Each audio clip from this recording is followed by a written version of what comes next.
Okay, so here it is. This is the Ferrari's latest hypercar, the replacement for the LaFerrari, which you saw pictured at the beginning of this video. I've always said when people ask me, what is your ultimate car that you would get if you hit the lottery or whatever, and I always go to LaFerrari. That car is just incredible. The looks are astounding. The performance is incredible for 10 years ago. It's got that V12 that sounds amazing, plus the hybrid technology built into it, and it is just incredible. So fast forward 10 years, here we are today. Ferrari unveiled their F80, the replacement for the LaFerrari. And of course, the car community is going crazy because, yeah, Ferrari changed it up a bunch. This car, instead of the V12, they ditched that. And they went with a variant of the 296 GTB engine. Of course, it's not the same, but it's built up and it's makes more boost and so forth.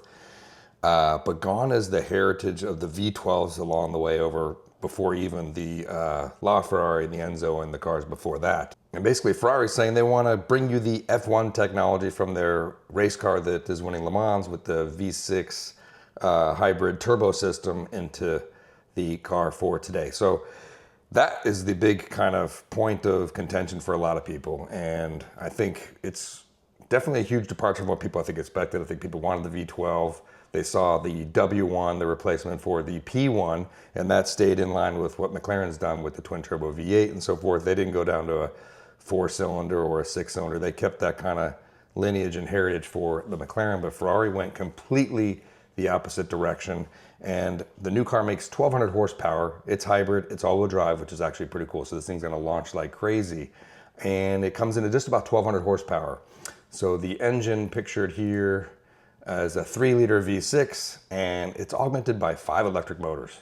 So it's got a motor on each front wheel, it's got a motor on the transmission, and it's got 2 small motors to give the electric turbo assist to the turbochargers in here.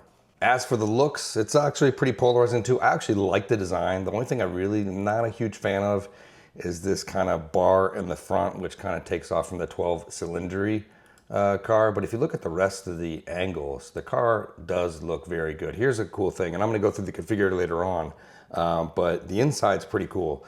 So the cockpit's pretty narrow, and to avoid what happens with the next generation Ford GT that I had, where you're basically sitting shoulder to shoulder with the person next to you, they actually moved the seat back. So you can see the seating position over here is in front of the seat here, which is actually built into the carbon tub. So this seat doesn't move, you sit back. So this will keep your shoulders from kind of bumping up against each other while, you know, keeping a shorter cockpit and hopefully saving weight. Speaking of weight, this car is pretty heavy actually. They're saying it's about 50 kilograms lighter than an SF90 Stradale, and I weighed my SF90 coupe, and that came in at 3,920 pounds. So you can expect this car 1,200 horsepower to weigh probably 3,850 pounds, whereas the McLaren W1 is going to weigh about 500 pounds less and make a little more horsepower. So the numbers are pretty good for this car. It's saying 0 to 60 in like 2.1 seconds. And I think the specs on to that are similar to the W1, but I think after that you can see where the W1 is going to really, really pull away from this car. Now, something else about this car is they're making double the amount of these F80s than the W1s. They're making 799 of these, and there could be an Aperta version later, so maybe even more. And the price tag comes in at a lot. The internet's saying 4 million. Some people are saying 3 million. So let's just guesstimate. It's probably about twice as expensive as the McLaren W1, and they're making twice as many. Now, of course, Ferrari says they're all sold out, but it is weird that Ferrari would sell them out to whoever's speccing them, but still give you an online configurator, which I think is kind of cool. I don't think there's an online configurator for the W1, so you can't play around with the configs. So here's the configurator. I'm going to configure spec that I might do on my car. Now let's keep in mind, no, I did not get an allocation for this car. I'm still waiting for the Ferraris that I ordered like 3 years ago. I think it's been over 3 years since I put my money down on the 296 GTB, GTS, and the Puro Sangue shortly after that.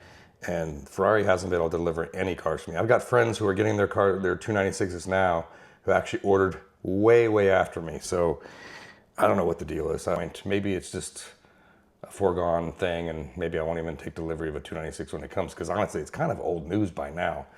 Nevertheless, I did not get an allocation, although I did get an allocation for W1. And if you saw my previous video, I passed on it, and that's probably a big mistake. But let's go through and check out the F80 configurator and see if I did get an allocation, what I might spec it out. And there's some cool kind of liveries that they give you. So when you jump into the page right here, they give you some pre-configs. So this is the default fig. They got like an aluminum one, a white one, a blue one, a yellow one. Dude, this looks nice. That might start with the yellow base. Green jewel. This is kind of cool. Some different liveries there. You got Rame Mica, which is another version of red. Rosso Supercar. I think this is the one they debuted with this new color. And then Verde Manzoni Opaco. Kind of like a dark, I don't know, like an army gray color. Let's go back to default. Start with this one and just check out some of the different options we got here. I don't know why it just jumped me into the yellow, probably because I was working on this one before, but over here you can select the different paint options. It looks like it was on red, but now it's going back to yellow. I actually like this yellow color right here, liveries. You can put numbers on it, you can put stripes. Let's put some black stripes on it here. You got the black stripe, the black thing. There's nothing you could do about this. You can't get rid of this big kind of, I don't even know what you'd call this big area in the front that's all blacked out. The black wheels, not quite a fan of. I think I'm gonna change those.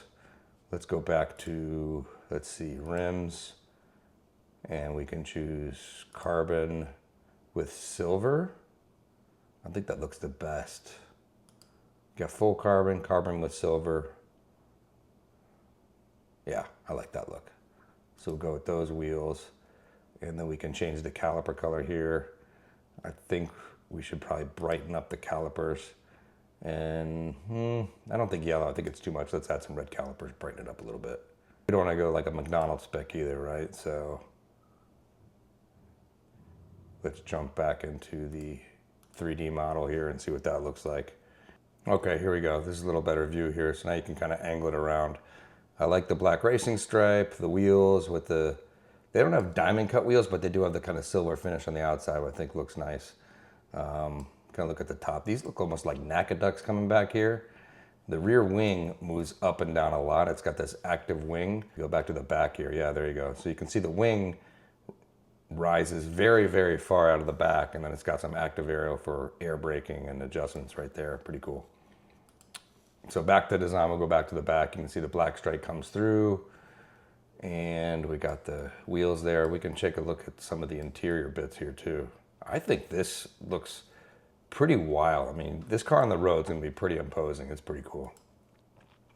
Other things, I think we can go back into the full screen. You might be able to open up the doors right here. There you go. So now we can open up the doors and see what that looks like. Get a little peek inside of the black and red interior. Yeah, this is, it's a pretty wild looking car. What are your thoughts on using the V6 versus keeping the V12? I think I would have definitely liked the V12. I get that they want to go with the whole, you know, F1 heritage, but I mean, most of the people who buy these cars are not going to be F1 drivers, and maybe they would rather have the V12. I don't know. So we'll go back into here. Let's see if we can delve into the interior parts and see what those interior seats look, how they're kind of staggered. Note on the inside, if you look at this, they did do away with a lot of the capacitive stuff in the SF90 where it's kind of hard to press the buttons. Not like it matters, I'm not getting this car, but this is a good move forward for Ferrari to use real buttons over on both sides. And you can see how cool this display here is. You got HVAC controls that are easily to get to. You don't have to go through a lot of menus. This little spot here is where you put your key. And they have a nice kind of LED display up on the front right here. All right, so back to the configurator, onto the interior.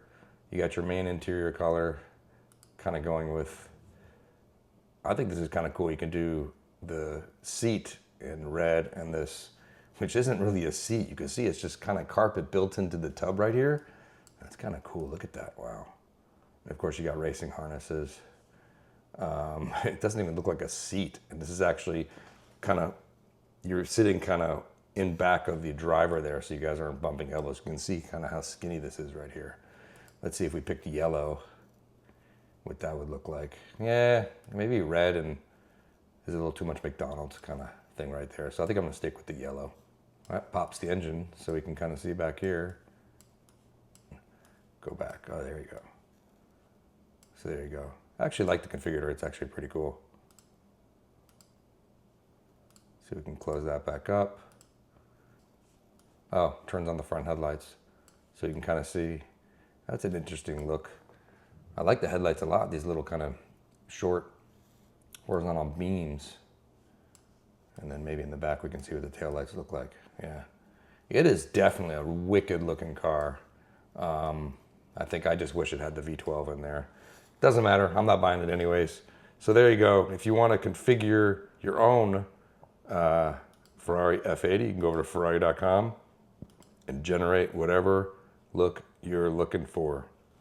Now, top speed of the F80 is 217 miles an hour, certainly impressive, but Chevrolet Corvette ZR1 just came out with their top speed run, 233 miles an hour for probably, I don't know, 250 grand. Pretty impressive for Chevrolet. So some other interesting tidbits are it's got a small battery, 2.3 kilowatt hours. You cannot drive this car on electric power alone, unlike the LaFerrari, which you can, and the P1. So there you go, that's my spec. What do you guys think of the Ferrari F80, the V6? Would you rather have the V12? And of course, the Holy Trinity is not complete without Porsche coming back with their car, and that's rumored to come out in a few months. But I think they might be going a completely different way. It would be interesting if Porsche follows up with a completely electric hypercar. So there you go. My next video is going to be Plaid versus a Vuelta, so stay tuned, make sure you're subscribed, and we'll see you next time. Thanks for watching.